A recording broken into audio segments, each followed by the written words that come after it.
दोस्तों, बारिश के दौरान सभी पक्षी आश्रय की तलाश करते हैं, लेकिन बाज बादलों के ऊपर उड़कर बारिश को ही अवॉइड कर देते हैं।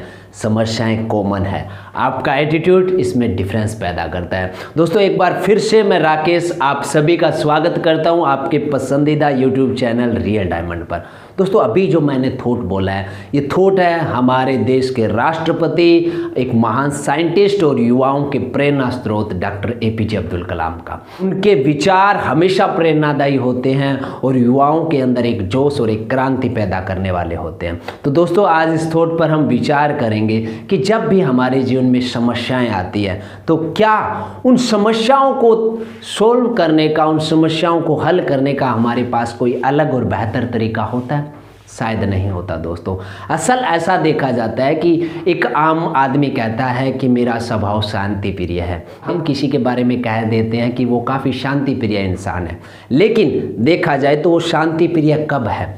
वो अपने घर में बैठा है, आराम से कमरे में बैठा है, बुक्स पढ़ रहा है, कोई दिक्कत नहीं, उसे सारी चीज़ें उसके अनुकूल हो रही है, जैसा वो चाहता है उस हिसाब से चीज़ें हो रही है, तो वो उसका स्वभाव शांत है, वो शांति प्रिय है। लेकिन दोस्तों, आप गौर करना, क्या जब परिस्थितियाँ उनके अनुकूल नहीं होती, उनके प्रतिकूल हो जाती है, जब वो जैसा सोचते हैं वैसा नहीं होते, या जिस काम को उन्होंने डिसाइड किया उसमें कोई अड़चन आ जाती है, या कुछ कार्यक्रम जो है वो बिगड़ जाता है, उनके अकॉर्डिंग नहीं होता, तब उस स्थिति में उनका स्वभाव कैसा होता है? दोस्तों, बहुत सारे ऐसे इंसान हैं कि जब उनके पास समस्याएं आती है, जब विपदाएं आती है, जब मुसीबत आती है, इवन छोटी छोटी मुसीबत, तो वो झुंझला जाते हैं, वो घबरा जाते हैं, या यूं कहें कि वो गुस्सा हो जाते हैं और एक दूसरे पर चीखते चिल्लाते हैं, खुद के ऊपर उनका कंट्रोल नहीं रह पाता, तो उनका जो ये शांति प्रिय स्वभाव है वो भंग हो जाता है। दोस्तों, असल में हम कितने भी बनावटी हो जाएं,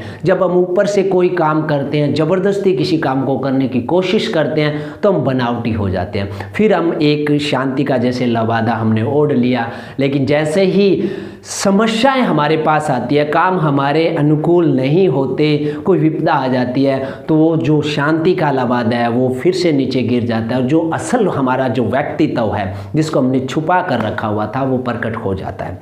दोस्तों, यही होता है आम जनजीवन में। सामान्य आप अपने परिवेश में गौर कीजिए और खुद के ऊपर भी गौर कीजिए। मैं खास करके कहूँगा कि हमें दूसरों को नहीं देखना है कि फलां व्यक्ति ऐसा है, उसका स्वभाव ऐसा है, ऐसा हमें बिल्कुल नहीं करना है। हमें सेल्फ इम्प्रूवमेंट करना है, तो हमें खुद को देखना है कि मेरा स्वभाव, मेरा असल व्यक्तित्व क्या है। क्या जब हमारे पास समस्याएं आती है तो उन समस्याओं को सोल्व करने का हमारे पास एक अलग नज़रिया होता है? हम समस्याओं से दूर हटकर, समस्याओं से दूर खड़े होकर क्या उसका कोई हल सोच सकते हैं, या उस समय हम विचलित हो जाते हैं? अगर दोस्तों हम विचलित हो जाते हैं तो हमारा व्यक्तित्व अभी तक नहीं सुधरा है, हमारे अंदर वो इम्प्रूवमेंट जो आनी थी वो आई नहीं है। हम ऐसा करेंगे आज के बाद खुद के साथ, ऐसी कोशिश आपको करनी है, देखना है कि मेरा स्वभाव कैसा है, क्या मैं इम्प्रूवमेंट कर पा रहा हूँ। दोस्तों, जब भी आप कोई काम करते हो, मान लो आप मंच संचालन कर रहे हैं और उस दौरान अगर हड़बड़ी हो जाती है या प्रोग्राम में कोई गड़बड़ी हो जाती है, बीच बीच में से लोग आपको आकर आपको बीच में टोकते हैं, आप विचलित हो जाते हैं, तो ऐसी स्थिति में अगर हम अपने आप को स्थिर रख पाते हैं, हम विचलित नहीं होते, तो कहीं ना कहीं हमारे बिहेव में अंतर आया है। और डॉक्टर साहब का ये विचार क्या कहता है कि जब बारिश होती है तो सारे पक्षी आश्रय की तलाश लेते हैं, यानी जब समस्याएं हमारे जीवन में आती है, यहाँ पर ये सिर्फ इसको समझाने के लिए कि जब समस्याएं हमारे जीवन में आती है तो जिस तरह से आम लोग समस्याओं के प्रति सोचते हैं, यानी वो समस्याओं से छुपना चाहते हैं, समस्याओं से बचना चाहते हैं, सभी अपने अपने घरों की ओर भाग जाते हैं, दौड़ जाते हैं, जिस प्रकार सभी पक्षी आश्रय की तलाश लेते हैं। लेकिन दोस्तों, वहीं एक बाज ऐसा है जो कि बादलों के ऊपर उड़ता है और बारिश को ही अवॉइड कर देता है। दोस्तों, समस्या दोनों के लिए कॉमन है, बाकी पक्षियों के लिए और बाज के लिए भी,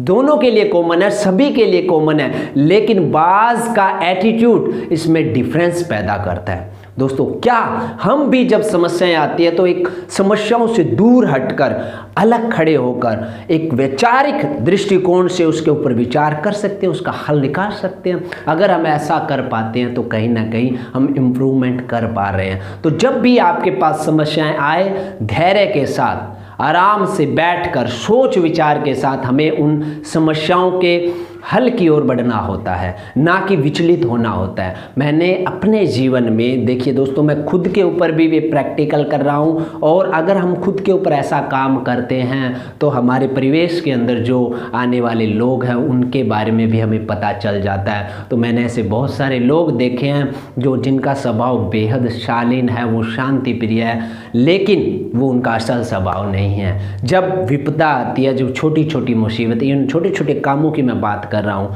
जब हम करते हैं उनका जो काम उनके अनुकूल नहीं होता तो वो विचलित हो जाते हैं काफ़ी ज़्यादा। तो दोस्तों कहेंगे कि अभी तक वो सुधार उनमें नहीं हुआ जो होना चाहिए था। दोस्तों मेरे अंदर भी ऐसी बहुत सारी कमियां हैं, मेरा स्वभाव भी अभी वैसा नहीं बना जैसा मैं इसको बनाना चाहता हूँ, लेकिन मैं लगातार इसको बेहतर, इसके अंदर इम्प्रूवमेंट करने की कोशिश कर रहा हूँ और ये कोशिश मेरी जारी रहेगी। तो दोस्तों आप सभी का साथ और प्यार हमेशा हमें मिलता रहे। दोस्तों अभी जो ये थॉट है ये डॉक्टर APJ अब्दुल कलाम का भी आपने सुना। अगर डॉक्टर APJ अब्दुल कलाम के इसी तरह के और बहुत सारे ढेरों विचार आप पढ़ना चाहते हैं, या और किसी महान शख्सियत के, महान महापुरुष के विचार आप पढ़ना चाहते हैं, मोटिवेशनल स्टोरी देखना चाहते हैं, उसको पढ़ना चाहते हैं, या फिर शायरी पढ़ना चाहते हैं, तो दोस्तों आप realdiamondhub.com एक ऐसी वेबसाइट है जिस पर जाकर ये सारी चीज़ें बेहतरीन कंटेंट के साथ पढ़ भी सकते हैं और उनकी वीडियो भी देख सकते हैं। दोस्तों ये वेबसाइट है realdiamondhub.com, आपको गूगल पर सर्च करना है, और इसके साथ इस वीडियो के डिस्क्रिप्शन में भी मैं आपको इस वेबसाइट का लिंक दे दूंगा, तो आप वहां से भी सीधा डायरेक्ट जो है वेबसाइट तक जा सकते हैं और बेहतरीन कंटेंट का आनंद ले सकते हैं। तो दोस्तों आज की इस वीडियो में इतना ही। ये वीडियो आपको कैसी लगी आप कमेंट करके ज़रूर बताएं, और इसी तरह से आप हमारे YouTube चैनल रियल डायमंड के साथ बने रहे। आप सभी का बहुत बहुत आभार, धन्यवाद।